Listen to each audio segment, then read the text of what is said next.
नमस्ते बच्चों, स्वागत है एक बार फिर इस वीडियो के माध्यम से कक्षा 10वीं के टॉपिक प्रत्यय में। जहाँ इससे पहले पार्ट में हमने प्रत्यय की कुछ मूलभूत विशेषताएं जानी। वे जाना कि प्रत्यय कब होता है, कहाँ होता है और उसके कितने प्रकार होते हैं।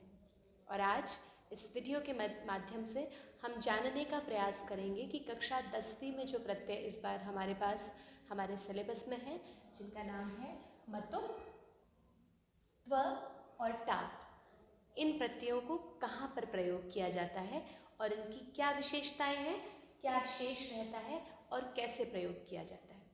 तो आइए सबसे पहले बात करते हैं मतुप प्रत्यय की। जी हाँ, ये एक तद्धित प्रत्यय है। तद्धित अर्थात जो प्रत्यय संज्ञा शब्दों के साथ मिलकर उन्हें कोई विशेषण बनाते हैं। प्रत्यय 3 प्रकार के थे, कृदंत, तद्धित एवं स्त्री। कक्षा 10वीं में हमारे साथ हमें जो प्रत्यय पढ़ने को मिल रहे हैं वे तद्धित एवं स्त्री प्रत्यय हैं। तो मतुप प्रत्यय को समझते हैं। आइए, मतुप, हाँ जी, मतुप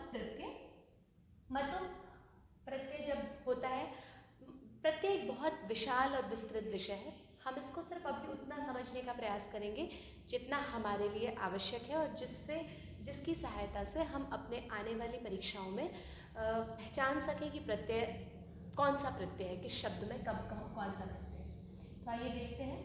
मतुप प्रत्यय जो होता है उसमें जो शेष बचता है वो 2 है प्रत्यय, मान, मति, मत, वान, वति, वत। ऐसा क्यों है?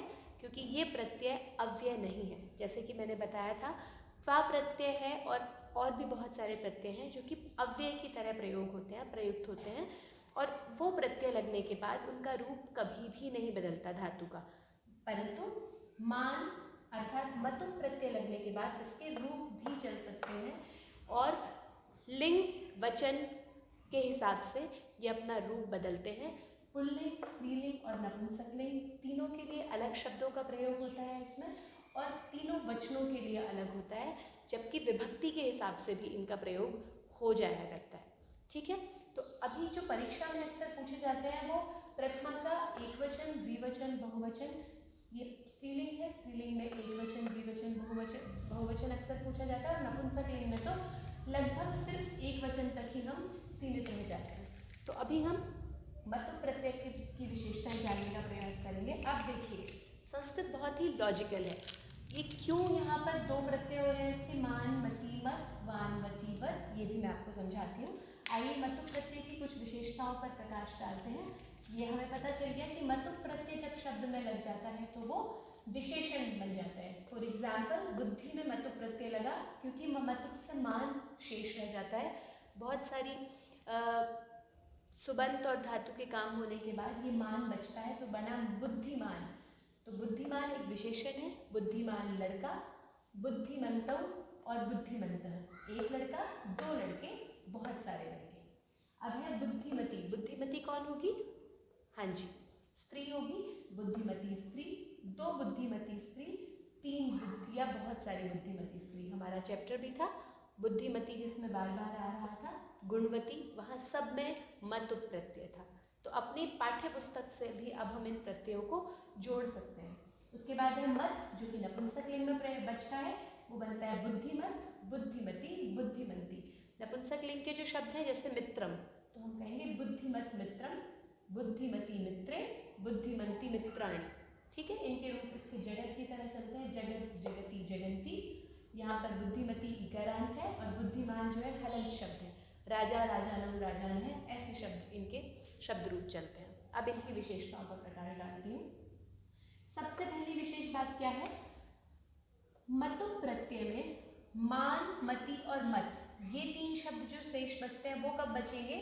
अगर कोई भी शब्द आ और अ, इन 2 स्वरों से भिन्न किसी भी स्वर से अंत होता है तो वहां पर मान, मति, मत लगेगा। जैसे श्रीमान, श्रीमती, श्रीमत।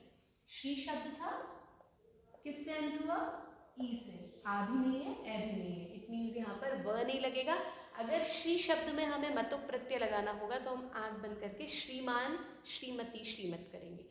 वहीं पर अगर वानवतीवत कब लगेगा? अगर कोई भी शब्द आ या अकार से अंत होने वाला है या फिर हलंत शब्द है तो वहां पर कौन सा प्रत्यय लग जाएगा? मतुप का ही वानवतीवत। फॉर एग्जाम्पल धनवान, धनवती, धनवत। जी हाँ, धन शब्द था, ध्यान देंगे लास्ट हो रहा है न से, न के अंदर छिपा है अ, इट मीन्स ये अकारांत है। अकारांत था तो मान ना लगा के हमने वान लगा दिया।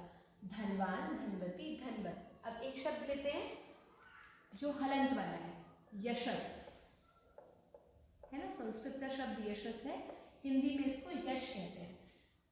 अब यशस शब्द के आगे हम कहते हैं ना यशस्वी भव, अब वो यशस्वी क्यों बनता है वो यहाँ से देखते हैं।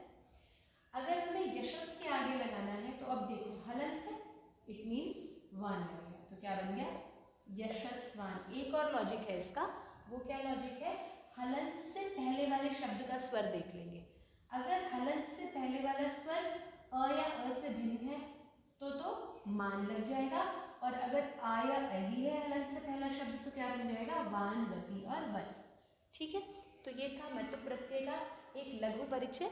एग्जाम्पल्स के साथ मैं आपको छोटा सा एक पिक्चर भी भेजूंगी, आप उसके बाद इसका जितना अभ्यास करेंगे बस हमें दो ही चीज़ याद रखनी है कि मान मती मत कब लगता है और वान वती वत कब लगता है। ये मैंने आपको बता दिया कि मतुप प्रत्यय का क्या शेष बचता है? मान, मती, मत और वान, वती, वत। अब इसमें पुल्लिंग, स्त्रीलिंग, पुल्लिंग, स्त्रीलिंग और नपुंसकलिंग, ये भी हम ध्यान रखेंगे। वान और मान पुल्लिंग के साथ लगेगा, मति और वती स्त्रीलिंग के साथ लगेगा, और मत और वत नपुंसकलिंग के साथ लगेगा। ठीक है, ये था मतुप प्रत्यय। अब हम सीखते हैं अगला प्रत्यय।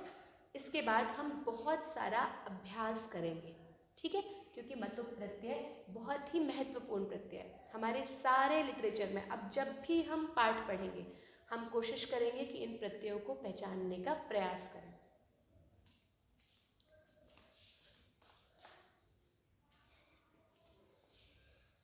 अब आते हैं अगले प्रत्यय पे, जो कि है त्व प्रत्यय।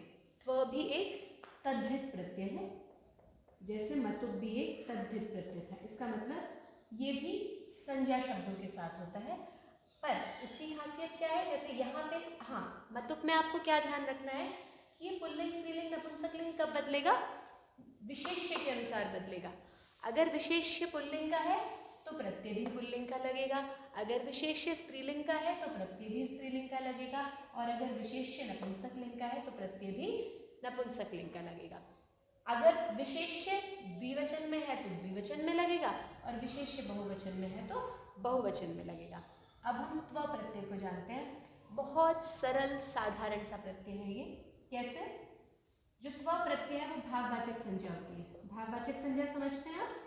जो किसी चीज की फीलिंग, आकार, प्रकार को बताती है, ठीक है, तो ये भाववाचक संज्ञा है। और संस्कृत में त्व प्रत्यय का एक फायदा है कि ये मात्र नपुंसक लिंग में और वो भी एक वचन में ही होता है, ठीक है, द्विवचन बहुवचन में होता ही नहीं है। रूप तो इसके भी चल सकते हैं, बट जो प्रत्यय लग जाता है तो ये नपुंसक लिंग एक वचन तक ही सीमित रहता है अधिकतर। अपवाद रूप में अगर आपको कभी मिल जाएगा, वैसे नहीं मिलेगा, तो उसके कुछ ना कुछ लॉजिक होंगे, कारण होंगे जो आपको बता दिए जाएंगे। अब त्व प्रत्यय का त्व ही शेष बचता है, कुछ लोप नहीं होता। और त्व को त्वम क्यों हो जाता है? क्योंकि नपुंसक लिंग की शर्त है कि अंत में मैं लग जाता है, तो ये त्व का त्वम बन गया। फॉर एग्जाम्पल देव प्लस, हिंदी का प्रत्यय भी है ये, तो ये सेम बन गया देव प्लस त्वम, देवत्वम, लघुत्वम, गुरुत्वम, और ऐसे अनन्य उदाहरण हम सबको मिल जाएंगे। थोड़ा सा सोचिए आप, जो मैंने लिखे हैं इसके अलावा त्व प्रत्यय का क्या उदाहरण हो सकता है? यस, नपुंसक प्लस त्व नपुंसकत्वम, और ऐसे ही कम से कम 25 से 30 उदाहरण आप लोगों ने अभ्यास के दौरान त्व प्रत्यय के देख के अपनी पुस्तक से और अपने मस्तिष्क की क्रिएटिविटी से, सृजनात्मकता से आपको इसके साथ लिखने हैं। अब हम बढ़ते हैं अंतिम प्रत्यय की ओर। जी हाँ, ये है टाप प्रत्यय। टाप जो है वो आपके जो सिलेबस में लगा है ना, उसमें भी साथ में आप अगर सिलेबस को ढंग से पढ़ लेंगे तो आधी चीज़ें तो आपको क्लियर हो जाएंगी। टाप प्रत्यय के साथ लिखा हुआ है कि ये स्त्रीलिंग का प्रत्यय है। जी हाँ, तो स्त्रीलिंग अर्थात ये किसी भी शब्द को स्त्रीलिंग बनाने का काम करता है, और बहुत सिंपल, स्त्रीलिंग में हम अक्सर क्या करते हैं, बालक का बालिका कर देते हैं, नायक का नायिका, हिंदी में भी यही करते हैं ना। तो टाप प्रत्यय उसी में काम आता है। हिंदी के जितने भी शब्द पुल्लिंग से स्त्रीलिंग सिमिलैरिटी में बने हैं वो टाप प्रत्यय से बने हैं।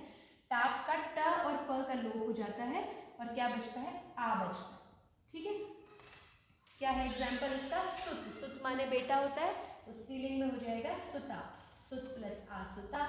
वत्स कहते हैं बच्चे को, बच्ची बन गया। कृष्ण काला, काली को कृष्णा कहेंगे। गायक गाने वाला और गायिका गाने वाली। अब एक ध्यान देने योग्य बात है, जो अंतिम बात है, जो कि गायिका में आपको दिख रही है, ई कहाँ से आया। फिर से संस्कृत एक लॉजिकल भाषा है, तार्किक भाषा है और हर बात का एक कारण है। वैसे सभी भाषाओं में कारण होता है। इसको और थोड़ा फैक्ट समझ लेते हैं, फैक्चुअली समझ लेते हैं कि जितने भी शब्द अक प्रत्ययान्त होंगे, अर्थात जिन भी शब्दों के अंत में आपको अक दिखेगा, वहां पर उपधा में ई का आगम हो जाता है। पहली बात, अब मैंने 2 शब्द नए प्रयोग किए यहाँ पर। मैं चाहती तो सरल शब्द भी रख सकती थी, बट क्योंकि मैं इनका अर्थ आपको बताना चाहती थी। उपधा क्या होती है, एक सूत्र है अष्टाध्यायी का, अलोन्त्यात् अलोन्त्यात् पूर्व उपधा, अर्थात किसी भी शब्द के अंतिम वर्ण से पहले वाले वर्ण को उपधा कहते हैं। समझ आ गया? इसका मतलब जब अक प्रत्यय होता है तो अक में जो पहले वाला है, अंतिम से पहला वर्ण है, उसमें ई का आगम हो जाएगा। आगम का मतलब है जो शब्द वहाँ नहीं था, जो स्वर वहाँ नहीं था, या जो वर्ण वहाँ नहीं था, उसका आ जाना किसी कारणवश आगम होता है। तो उपधा में ई का आगम हो जाता है, इसीलिए अंतिम वर्ण से पहले वर्ण में गायिका में ई का आगम हो गया और ये बन गया गायिका। पर ये कब होगा, जब आप प्रत्यय करेंगे, टाप प्रत्यय करेंगे।